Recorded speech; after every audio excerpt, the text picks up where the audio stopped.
Hello, I'm Dick Line. Hello, I'm Wendy Popolarchuk. Hi, I'm Roxanne Bedoyan. Hi, I'm Robin Lane.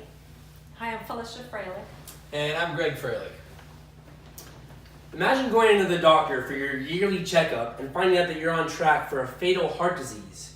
Now then the doctor then tells you that there are a few protective measures and steps that you can take to prevent this. Now of course you're going to do everything that he says and follow it to a T to make sure that none of that happens to you. The same can be said for our environment, especially our oceans. These vast expanses of water are just like the heart, sustaining wildlife all over the world and even right within them. Now, I've always been an advocate for the protection of nature, but as I have dove into the research for this particular subject, I have found out just how important it is to protect our oceans as soon as possible. We may not see it now, but if we do not start taking better care of our oceans, the water that future generations will get to enjoy will be just a fraction of what we have today. So, why do we need to protect the oceans? Our oceans have unfortunately had to carry the heaviest weight of global warming. Oceans are getting much warmer, with the Pacific Ocean warming 15 times faster since 1950. In a study where scientists studied different coral reefs and various shell creatures, they were able to get a record of past temperatures over the past 10,000 years, and were able to see that subsurface temperatures are at an all-time high in the Pacific. I found that at oceana.org.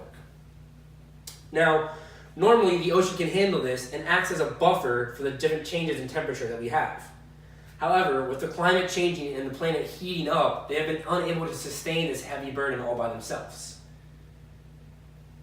With the ocean having to take on all this extra heat, we have seen sea levels rise about 7 inches due to what scientists are calling thermal expansion.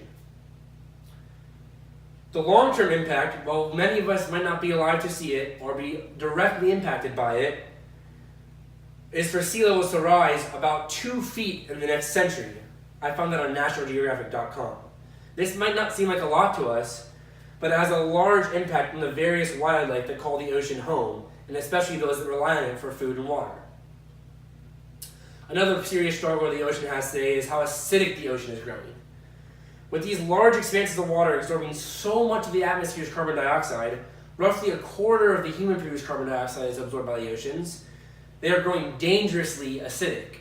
I found that on NOAA.gov. This is harmful to anything living in the waters, with shells and corals being dissolved. Now, many of you wondered in the questionnaire that I distributed how this problem directly affected you. So all the delicious shellfish and seafood that you love to eat are all harmed by these various problems the ocean has. Shellfish are unable to grow past the size of a nickel, and the meat inside them cannot expand to even be edible.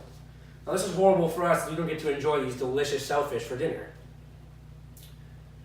Surface level water's acidity is expected to be almost doubled by the end of the century. Now, like I said previously, this does not directly affect us, but for generations to come, they will have to deal with this struggle for years and years. I found this on globalchange.gov. So one more horrible problem is pollution. Pollution is a direct impact that humans have had on the ocean, with some people even just going on the beach and seemingly just dumping a bag of trash right in the sand. Now, something as small as a Q-tip might not seem like a big deal that it ends up in the ocean, but it can affect smaller creatures like the seahorse to think that it is his home habitat of the coral reefs below, when really it is just a piece of trash. Now, as harmful as trash is, contaminants such as pesticides and other lawn products can run off into the ocean and prove immediately fatal for any creature that comes into contact with it. Discarded fishing line and other tackle can also entangle various creatures and lodge into them, and sometimes it is almost like our beach is screaming, "Clean me up." So as awful as all of this is, there are certain actions and steps we can take to protect and even reverse some of the horrible effects we have had on our oceans.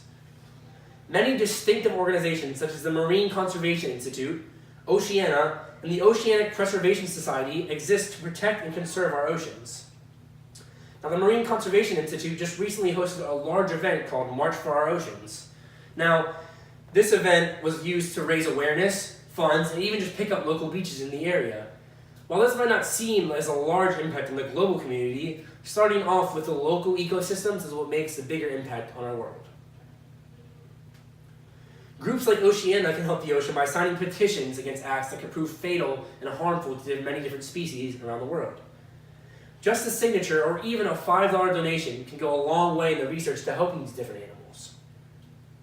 Organizations like the Oceanic Preservation Society combine the powerful platform of social media with film and photography to raise advocacy for all the different animals and ecosystems that need our help around the world.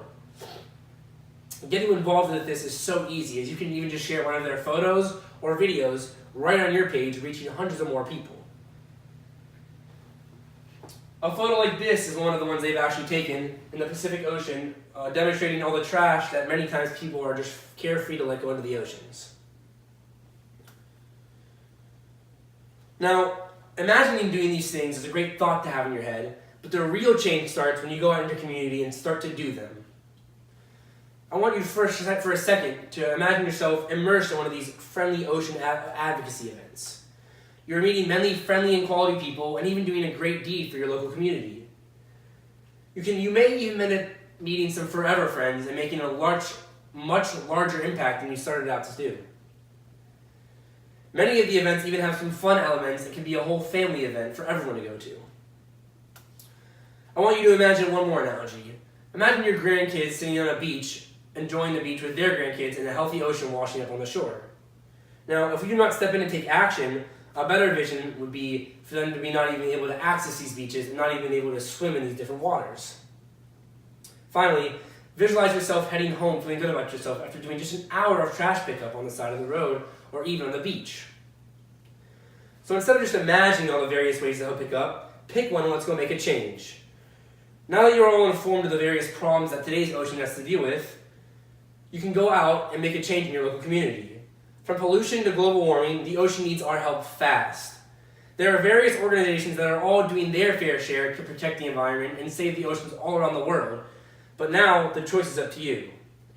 Take action and get involved now so that we have beautiful oceans and beaches for our future generations to enjoy for years to come. Thank you guys all for coming today.